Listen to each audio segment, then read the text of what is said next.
Assalamualaikum warahmatullahi wabarakatuh.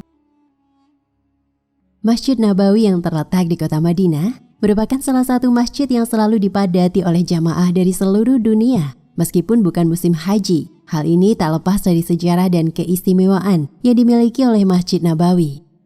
Saat musim haji, jamaah haji asal Indonesia biasanya akan melaksanakan ibadah arba'in atau salat wajib di Masjid Nabawi sebanyak 40 kali berturut-turut selama 8 atau 9 hari. Para jamaah juga bisa berziarah ke makam Rasulullah SAW yang masih berada di kompleks Masjid Nabawi. Mari simak penjelasan lengkap terkait sejarah, keistimewaan, hingga larangan yang kami rangkum dalam video berikut ini.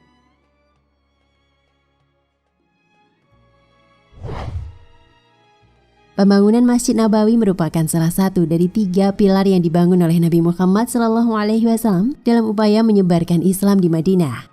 Melansir dari laman resmi Nahdlatul Ulama, kedua pilar lainnya adalah mengikat tali persaudaraan antara kaum Muhajirin dan Ansor, serta menetapkan undang-undang dasar yang mengatur kehidupan kaum muslimin. Sejak awal dibangun, Masjid Nabawi berfungsi sebagai pusat pengembangan masyarakat, seperti tempat sholat berjamaah, pusat pemerintahan, pusat pembelajaran, perawatan medis, pusat penahanan dan rehabilitasi, serta beberapa kegiatan sosial lainnya. Bangunan yang begitu sederhana dengan berbentuk persegi yang terbuat dari bata lumpur. Masjid Nabawi dibangun tanpa lantai di atas pondasi batu yang mengelilingi area seluas sekitar 1.200 meter persegi. Masjid Nabawi menjadi salah satu tujuan para jamaah umroh dan haji untuk melaksanakan sholat berjamaah. Perlu Anda ketahui bahwa sholat di Masjid Nabawi nilainya berbeda dengan nilai sholat di masjid lainnya, kecuali Masjidil Haram. Keistimewaan ini sesuai dengan hadis di mana Rasulullah SAW bersabda, "Sholat di masjidku, Masjid Nabawi, lebih utama daripada 1000 sholat di masjid lainnya selain Masjidil Haram." Hadis riwayat Ahmad dan Ibnu Majah. Maka dari itu, tidak heran apabila umat muslim memilih untuk beribadah di sana. Kunjungan ke Masjid Nabawi biasanya sudah menjadi satu paket perjalanan dengan yang telah dipilih, baik umrah maupun haji. Apabila memiliki keterbatasan dana dan waktu, Anda bisa melakukan ibadah di Masjid Nabawi saat sedang menunaikan umroh. Biaya umroh di Indonesia berbeda-beda, mulai dari 24 juta rupiah untuk setiap orangnya. Saat berada di kawasan Masjid Nabawi, ada beberapa larangan yang perlu Anda ketahui. Jika ketahuan melanggar, Anda harus berurusan dengan petugas keamanan Arab Saudi. Berikut ini beberapa larangan di Masjid Nabawi yang dilansir dari laman resmi Kementerian Agama Republik Indonesia.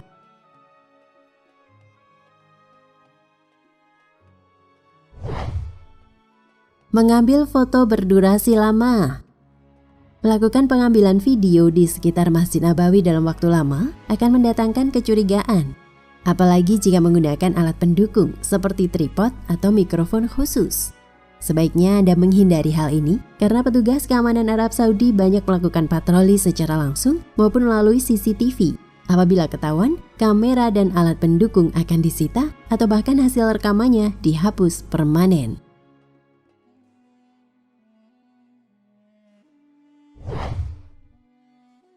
Berkerumun lebih dari 5 orang.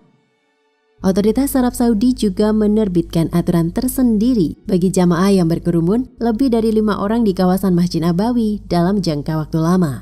Selain berpotensi menghambat alur pergerakan jamaah lain, kerumunan orang banyak juga bisa menimbulkan kecurigaan tersendiri.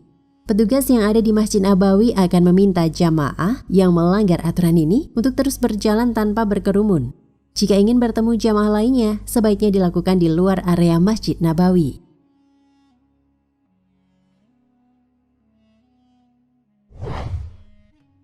Membentangkan spanduk. Larangan ketiga yang tidak boleh dilakukan di dalam maupun luar kompleks Masjid Nabawi adalah membentangkan spanduk, banner, atau bendera yang menunjukkan identitas atau kelompok tertentu. Otoritas Arab Saudi bahkan juga melarang jamaah untuk membawa atau membentangkan bendera negaranya.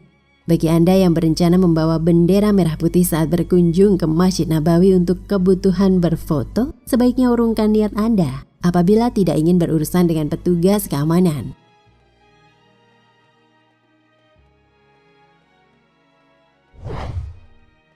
Merokok.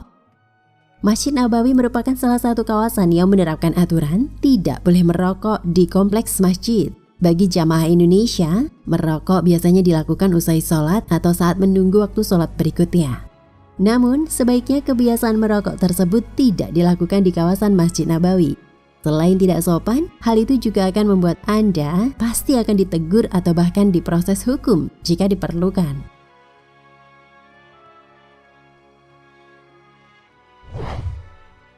Membuang sampah sembarangan. Satu hal yang perlu diingat saat beribadah di Masjid Nabawi yaitu jangan membuang sampah sembarangan. Jika ketahuan sengaja mengotori kawasan masjid dan sekitarnya, pengelola masjid tidak segan untuk melakukan pemeriksaan dan sebagainya. Pengelola benar-benar ketat dalam menjaga kebersihan kawasan di sekitar kawasan Masjid Nabawi. Hal ini dibuktikan dengan banyaknya kotak-kotak sampah tersedia di banyak sudut sehingga tidak ada alasan bagi Anda membuang sampah secara sembarangan. Ada pula petugas khusus di dalam area Masjid Nabawi yang berkeliling sambil membawa plastik sampah agar para jamaah bisa membuang sampah pada tempatnya. Jika memang susah menemukan tempat sampah, lebih baik simpan sampahnya terlebih dahulu.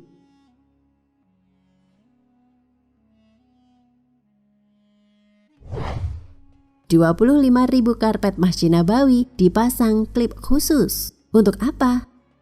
Ribuan karpet di Masjid Nabawi di kota Madinah, Arab Saudi dilengkapi dengan klip khusus. Perangkat elektronik tersebut dipasang untuk melacak posisinya dan mengetahui riwayat pembersihan, sterilisasi, serta pemberian parfumnya. Kantor berita Arab Saudi menyebut pemindaian kode-kode batang pada 25.000 karpet ini juga memberikan informasi mengenai tanggal pembuatan, penggunaan, lokasi, dan waktu pencuciannya. Masjid Nabawi merupakan tempat suci kedua setelah Masjidil Haram di Arab Saudi. Di tempat ini terdapat makam Nabi Muhammad SAW. Sepanjang tahun, jutaan umat muslim dari berbagai penjuru dunia datang ke Masjid Nabawi untuk berziarah ke makam Nabi SAW dan beribadah di masjid. Pemerintah Arab Saudi mencatat lebih dari 280 juta umat muslim beribadah di Masjid Nabawi pada tahun lalu. Sebagai tempat suci Islam kedua, Masjid Nabawi pun menjadi perhatian penuh dari pihak kerajaan Arab Saudi. Tanggung jawab pemeliharaan Masjid Nabawi diberikan ke sebuah lembaga khusus untuk menjamin kenyamanan bagi para jamaah. Salah satunya terkait dengan karpet masjid. Lebih dari 25.000 karpet terbentang di seluruh area masjid dan halaman. Karpet-karpet tersebut dibersihkan dan diberi wewangian setiap hari dengan parfum terbaik. Pemerintah Arab Saudi memperkirakan sekitar 10 juta umat muslim dari luar negeri akan melaksanakan ibadah umroh pada tahun ini. Menteri Haji dan Umroh Saudi Taufik Al-Rabi'ah menyatakan pada tahun lalu jumlah jamaah umroh mencapai rekor sebanyak 13,5 juta jamaah. Wallahu a'lam bishawab.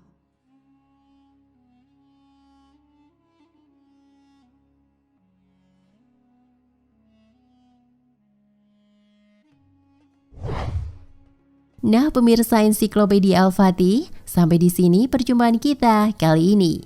Semoga menginspirasi.